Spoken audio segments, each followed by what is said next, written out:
SFAT beating up Leffen in money matches, 10%, 0% being bustering out versus that dunk on that one time. Where are you at right now? What percent are you at? What percent am I at? Oh, I see. Today I thought I played pretty well. I can't give a percent. I don't know.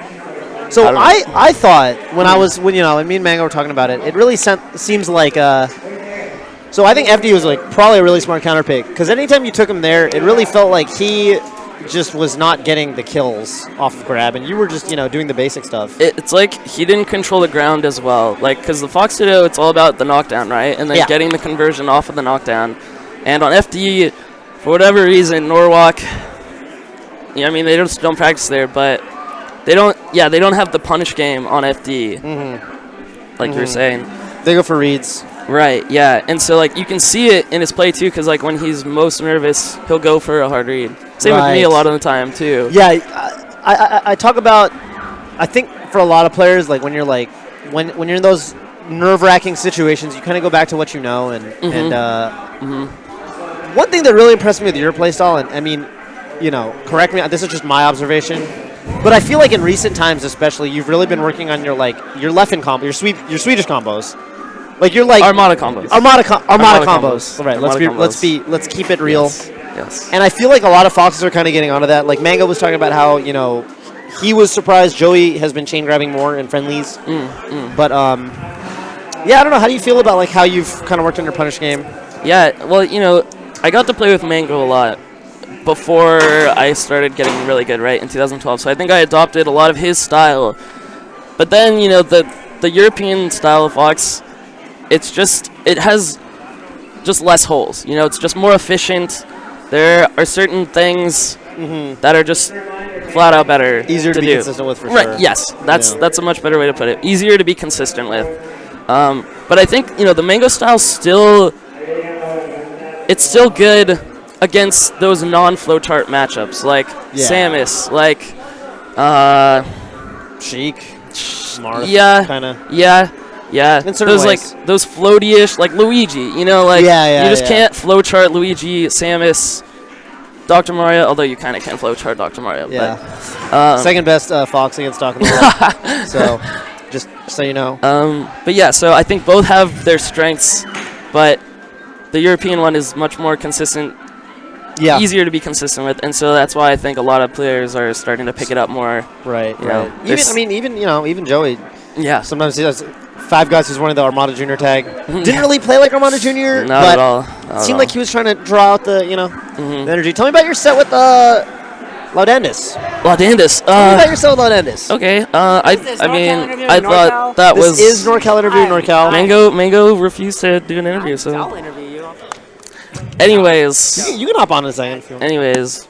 I don't know. My set with Sam is the same as it is at home. So after winners, I've been trying to practice this thing about controlling my nerves, more and more, and I've been waking up and meditating and trying to stay in a relaxed state for as long as I can, because I've kind of realized that everyone is going to get nervous up there, whether you're a first-time tournament goer or you're Armada, right, or you're Mango. Everyone will get nervous, but the top players have more experience being up there, so they're more relaxed more of the time. They make less mistakes, give less openings. So in the first set when I played against Joey, I really tried to maintain that state of relaxation. Okay. For as long as I could. But of course there were moments where I was I tense up, hold my breath. I try to breathe a lot during the set too, so that because I'm just trying to think, right? And if I hold my breath, it's harder for me to think. Okay. So breathing helps me just flow better, and then so in the second set, so after I lost that winners final set, I went outside, just walked around, kind of did a little meditation again, try to recenter myself, right? Try to relax myself, and then I'm glad I got to play Sam in losers finals because that's something that I play a lot, something very comfortable, something I don't really have to think about how to beat. I just have to make sure my stuff's on point. Not saying that Sam's not I'm hard to beat, definitely going to show Sam this interview and point out how you can clearly see how Zach is basically saying, you know, you're an easy opponent. You're just very comfortable. You don't have to think. He's still good. He almost beat Joey today. So He did almost beat Joey. You know, that's something. That's something. But yeah, so got to play him. That felt really good. And then in the second set with Joey, I really tried to get back into that relaxation state and maintain it for as long as I could again. And something that I also tried to do was pick up on his energy. Like, when he was nervous in a certain situation, I would press that situation. But then as soon as I felt like he was comfortable again, I'd back off. Right. And kind of try to recenter myself again. Got it. And it was pretty, I think it was pretty clear, like, watching, like, there were definitely those tense, I mean, especially the first set, which went to Game 5. Game 5 last dog is always going to be tense. Second set was Game 5, too. And then it was 3-0. Second set was 3-1. Well...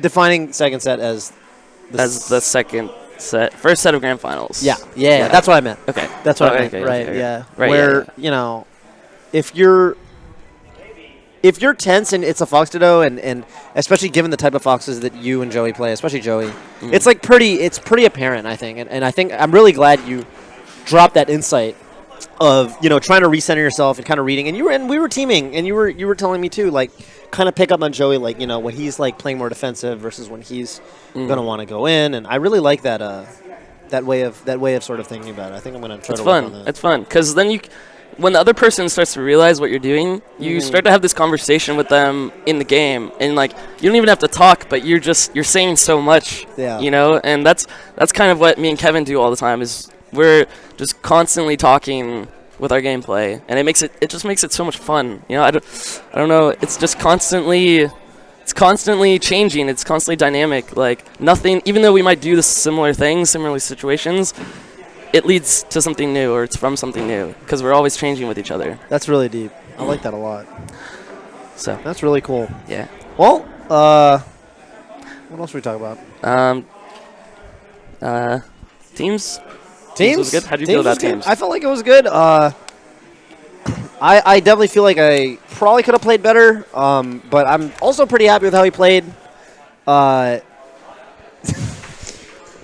Well, you were kind of Falco got a little carried by Joey. Joey played excellent. He won 1 of 3 games, so not convinced. I'm definitely not convinced. Joey definitely stood up in the middle of or didn't stand up, but he definitely yelled like in that last game. He was like, "I'm playing so good." yeah, and we almost came back on them. We did almost come back. He at the end. You had like 3 up throw uppers that he smashed the head out of. And that was just. I mean, you got to give it to him at that point. So that's why I didn't really feel that bad losing, because I was like, all right, Joey clutched it. Zach didn't even really drop it. Like you guys actually both played quite well at the end. I think something that Hungry Bucks told me was, good melee is seen when, not necessarily when both players are playing well, but both players are playing around the same level. That's when you see really good melee. Right. So of course, unless they're both playing really bad. Yeah. But even then, it's kind of like hype, because it's like, who's going to win? Oh, okay. You know, like, I like that way of looking at it. I like that way of looking at it. Yeah. Like, even when you watch, like, Scrubs play, and they're around the same level, and it's last dog, last hit, everyone gets into it, right? Everyone gets super hype about it, so. I like that. I think MacD definitely we didn't win, but I mean, I felt the same way the last Mayhem I came to, where I came with Phil. Me and Phil did really good. We I don't want to talk about how we did, but it felt good about your play, or no? No, yeah, good. Good. Like me and Phil did well at Mayhem, and we had a really good set with MacD in grand finals and teams at that too. And I remember when we were going up to play Joey and MacD, and Joey was talking all this smack, like, MacD's a god in teams. You can't touch MacD in teams. It's impossible. And we were fucking him up. And I completely felt like just another Peach. Obviously really good, but like, MacD has this air to him where obviously him and Levin have won a couple like teams nationals, and people are like willing to put him on that like god level in teams. But I mean, I felt like we were kind of holding it down. Both sets were game 5. Yeah. I think we played well. Considering you drove from NorCal last night. It's been a rough week for me. At 4 in the morning. It's been a really rough week for me for sure. We're not gonna mention it, but Yeah. No, the drive from SoCal isn't even that big a deal. 2 nights ago was hell. I stayed up until 7 a.m. working for reasons I don't want to talk about.